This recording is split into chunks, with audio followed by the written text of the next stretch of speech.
You know, our brains, complex organs. We're learning every day about the brain's capabilities. For those facing Alzheimer's and dementia, the autumn of their lives can take on a very tragic outlook. But what we'd like you to do is suspend what you think about Alzheimer's and dementia. Suspend that for just a moment, for a moment of hope. Please help us welcome from our neighboring state of Ohio, Jean McKesh.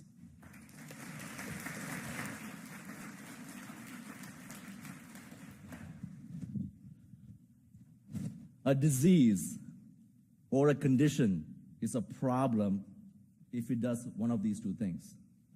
Number one, it impairs our ability to live. Number two, it impairs our ability to care for ourselves and for people around us, prevent us from reintegrating back into our communities. 40 years ago, people with multiple sclerosis, amyotrophic lateral sclerosis, motor neuron disease, Parkinson's, and even certain forms of stroke, they were not able to reintegrate back into their communities or to their vocation. Today they can. Why is that? Every single disease and condition that I just mentioned, except for stroke, is neurological, is progressive, there's no cure, and there's no miracle drug. Alzheimer's disease is no different than any of those diseases. Why can't we do the same thing? The only reason I believe that they were able to reintegrate back is because of, again, supportive pharmaceuticals and rehabilitation. Our human brain is about 3 pounds heavy. For every heartbeat, 25 to 25% of the blood supply goes to our human brain. Our human brain is one of the most powerful organs in our body. It is supplied by a very complex and a rich network of blood vessels. When you look at Alzheimer's disease, the way it's clinically diagnosed is, it's purely based on one's ability to perform their instrumental activities of daily living and basic cognitive skills. The progression of the disease is classified into 7 stages. As the individual declines, as they move from one stage to another, they decline in their ideal functions, activities of daily living, and basic cognitive skills. Activities of daily living is nothing but simple stuff like feeding, brushing our teeth, dressing, bathing, walking, running. For us to do all of these activities, we need strength, good range of motion, balance, coordination, and posture. Some of us, for the last 20 years, maybe 30, 40, 50, 60, 70, 80, we've been doing all of these activities either consciously or unconsciously.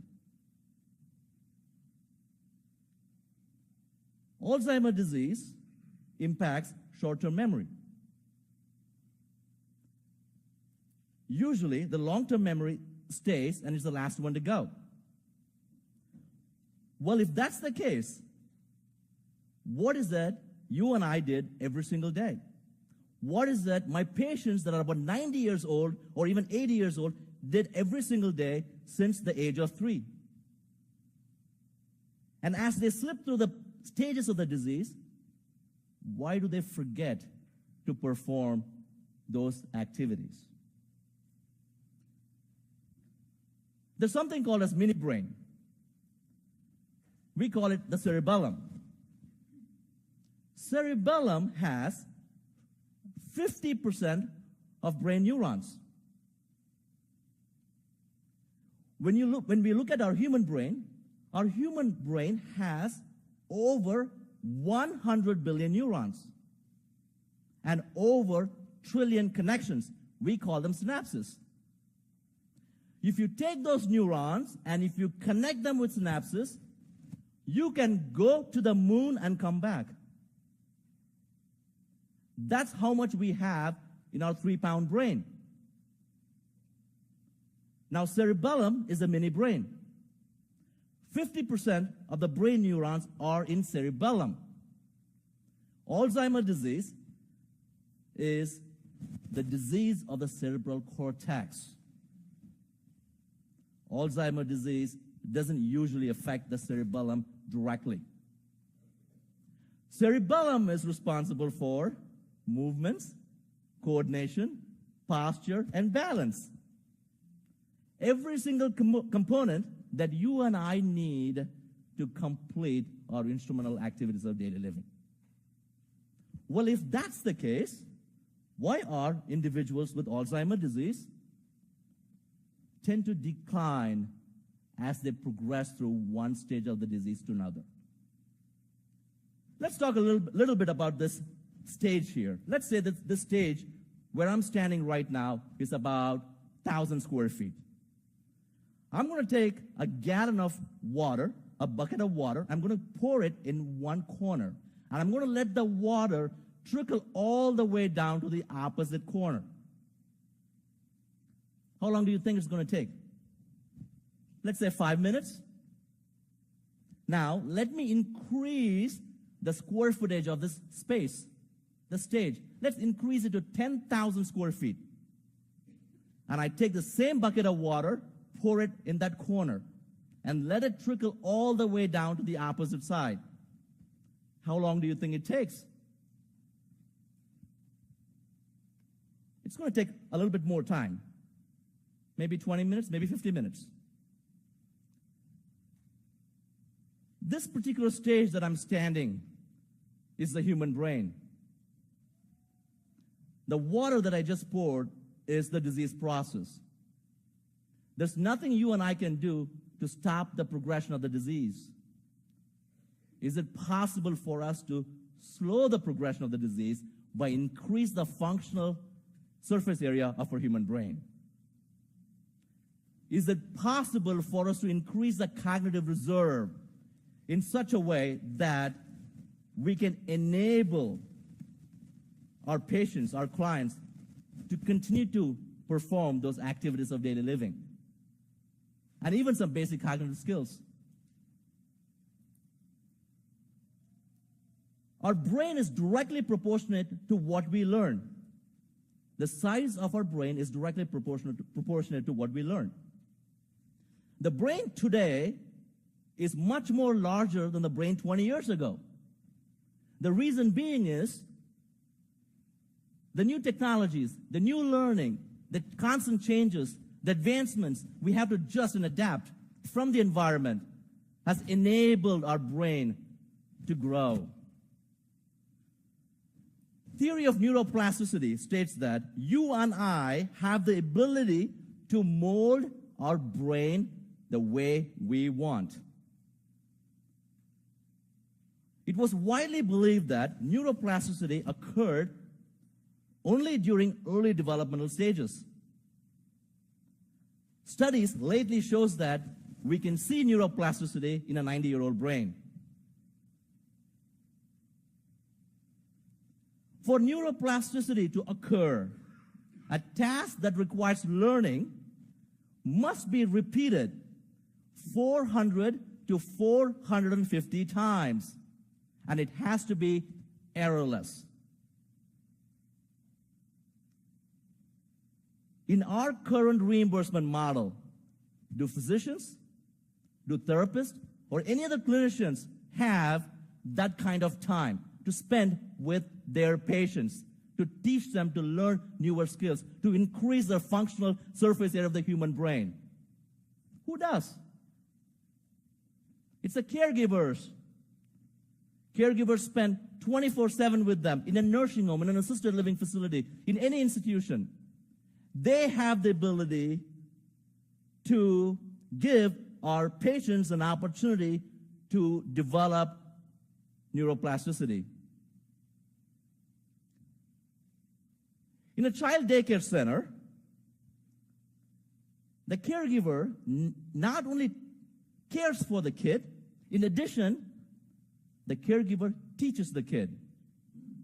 They train the kid, they educate the kid, they get the kid ready for kindergarten. They provide care and they teach. They're caregivers and teachers. They inspire learning. They get them ready for the world. Can we as a provider do the same with our patients that have Alzheimer's disease? Provide care and at the same time also teach. A task that needs to be learned has to be practiced errorlessly at least 400 to 450 times. A task that they already know, you don't want them to lose it, that needs to be practiced over and over. Traditionally, the nursing home industry has done a phenomenal job caring for individuals with Alzheimer's disease. But is caring just enough? Can we continue to do what we've been doing for the last 25 years? Can we learn something from the daycare industry? Care and teach to create neuroplasticity. Are our services relevant to our clients' needs, to their demands? Can we continue to do what we've been doing? Even today, nursing homes, assisted living facilities are built like hotels. They're built like institutions. Buildings that have no sense of purpose, that is not therapeutic in nature, that lacks the human element. My question to you today, if you may allow me to ask, number one, can we as caregivers and care providers approach care from a treatment standpoint? Can developers like me, providers like me, operators like me, design and construct facilities that incorporate human element? Is purpose-driven. Many times I've heard people tell me there's nothing you can do for Alzheimer's disease, Alzheimer's patients. Where there is no hope, there is no life. Hope gives life. Hope paves paths for innovation and inventions. Imagine for a second if every caregiver, if every care provider, if every developer, if every operator designs and constructs facility that incorporates human element, is purpose-driven, what we as an industry can do collectively for greater good. Every evening, Walter would walk down the corridor around 7 p.m. in the night and ask for breakfast. He just had his dinner. Walter was a very successful developer and owned a bunch of vineyards. It was still bright outside. He just had his dinner. It's about around 7 p.m. He's asking for breakfast. Norma, every single evening at 5:30, she would stand by the door wanting to leave. She wants to go home. She's 94 years old. She wants to go home so that she can take care of her 5-year-old kids that would get dropped off the bus. At that time, I decided that I need to do something for these clients, for my clients.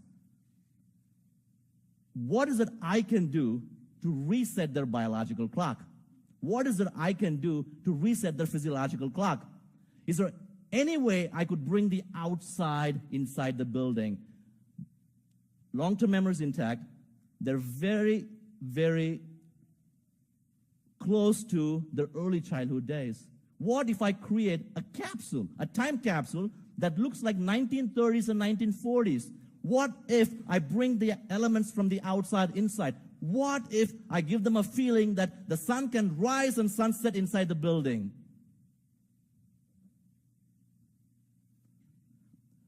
How many saw the apple fall from the tree before Isaac Newton saw it? My guess is many. But Isaac Newton decided to do something about it. And that's what put man on the moon. The way we think about Alzheimer's care is broken. It doesn't have to be.